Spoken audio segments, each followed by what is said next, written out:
Hazreti Musa ve Hızır aleyhisselam kıssası. Kur'an-ı Kerim'de adı geçen ve hadislerde de zikredilen Hazreti Musa ve Hızır'ın diyaloğu şöyledir. Musa aleyhisselam kendisine vahiy ile işaret edilen zatı bir kayanın üstünde hırkasına bürünmüş olarak gördü ve selam verdi. "Ben Musa'yım," dedi. Hızır aleyhisselam da cevaben, "Demek Beni İsrail peygamberi olan Musa sensin," dedi. Musa aleyhisselam, "Bana Allah tarafından bildirilen insanların en alimi sen misin?" diye sordu. Hızır aleyhisselam cevaben, "Ya Musa, Allah bana bir ilim vermiştir, o sende yoktur. Sana da bir ilim vermiştir, o da bende yoktur," dedi. Musa aleyhisselam, Hızır aleyhisselamdan bu ilmi telakki etme arzusunu bildirdi. Zahiren akılla anlaşılması mümkün olmayan, kendisine acayip ve garayipten görülen bazı hakikatlerin hikmetini Hızır'dan öğrenecekti. Musa ona, "Allah'ın sana öğrettiği ilim ve hikmetten bana da öğretmen için sana tabi olabilir miyim?" dedi. Hızır aleyhisselam dedi ki, "Doğrusu sen benimle beraberliğe sabredemezsin. İç yüzünü kavrayamadığın bir bilgiye nasıl sabredersin?" Bu sözlerle Hızır aleyhisselam, Hazreti Musa'nın psikolojik durumu hakkında ilk keşfi yapmış, ona kendini anlatmış oluyordu ki bu tespit sonunda gerçekleşecekti. Hazreti Musa'nın alacağı hisse, kendi yerini bilmek ve bir sabır dersi almaktı. Yani Hazreti Musa'ya hal lisanıyla, "Benimle beraberliğe sabretmek senin elinden gelmez. Sen bu hususta mazursun. Çünkü bu ilmin kemali henüz sana verilmemiştir," demekteydi.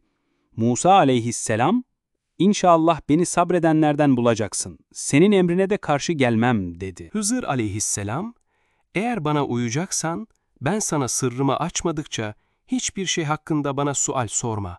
Yani tartışma şöyle dursun, sorup anlamak için bile sorma," dedi. Doğrusu o salih kul, "Eğer bana tabi olursan, sana o konuda bilgi verinceye kadar hiçbir şey hakkında bana sual sorma," dedi.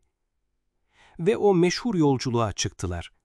Kur'an-ı Kerim ayetlerinde bu hikmet ve ibret dolu yolculuk şu şekilde anlatılır. Bunun üzerine yürüdüler. Nihayet gemiye bindikleri zaman o, yani Hızır, gemiyi deldi. Musa, "Halkını boğmak için mi onu deldin? Gerçekten sen ziyanı büyük bir iş yaptın," dedi. Hızır, "Ben sana benimle beraberliğe sabredemezsin demedim mi?" dedi. Musa, "Unuttuğum şeyden dolayı beni muahaze etme. İşimde bana güçlük çıkarma," dedi. Resulullah sallallahu aleyhi ve sellem buyurdular ki, böylece Hazreti Musa'dan ilk unutma vaki oldu. Bu sırada bir serçe gelip geminin kenarına kondu ve ardından su içmek üzere gagasını denize daldırdı. Bunun üzerine Hızır aleyhisselam Hazreti Musa'ya, "Allah'ın ilmi yanında senin, benim ve bütün mahlukatın ilmi şu kuşun denizden gagasıyla aldığı su kadardır," dedi. Yine yürüdüler. Nihayet bir erkek çocuğa rastladıklarında Hızır hemen onu öldürdü. Musa dedi ki, "Bir cana karşılık olmaksızın masum bir cana nasıl kıyarsın? Gerçekten sen fena bir şey yaptın." Hızır, "Ben sana benimle beraber olacaklara sabredemezsin demedim mi?" dedi. Musa, "Eğer bundan sonra sana bir şey sorarsam, artık bana arkadaşlık etme.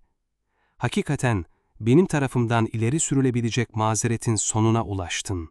Bu sözüyle Hz. Musa artık özür dileyecek hali kalmadığını anlatmak istemişti. Yine yürüdüler. Nihayet bir köy halkına varıp onlardan yiyecek istediler. Ancak köy halkı onları misafir etmekten kaçındı. Derken orada yıkılmak üzere bulunan bir duvarla karşılaştılar. Hızır hemen onu doğrulttu. Musa, "Dileseydin elbet buna karşı bir ücret alabilirdin," dedi. Hızır şöyle dedi, "İşte bu benimle senin aramızın ayrılmasıdır. Şimdi sana sabredemediğin şeylerin iç yüzünü haber vereceğim. Gemi var ya, o denizde çalışan yoksul kimselerindi. Onu kusurlu hale getirmek istedim. Çünkü onların arkasında her sağlam gemiyi gasp etmekte olan bir kral vardı. Erkek çocuğa gelince onun ebeveyni mümin kimselerdi. Bunun için çocuğun onları azgınlığa ve nankörlüğe boğmasından korktuk. Böylece istedik ki Rableri onun yerine kendilerine ondan daha temiz ve daha merhametlisini versin. Duvara gelince şehirde 2 yetim çocuğun idi. Altında da onlara ait bir hazine vardı. Babaları ise salih bir kimseydi. Rabbin istedi ki o 2 çocuk güçlü çağlarına erişsinler ve Rabbinden bir rahmet olarak hazinelerini çıkarsınlar. Ben bunu da kendiliğimden yapmadım. İşte hakkında sabredemediğin şeylerin iç yüzü budur.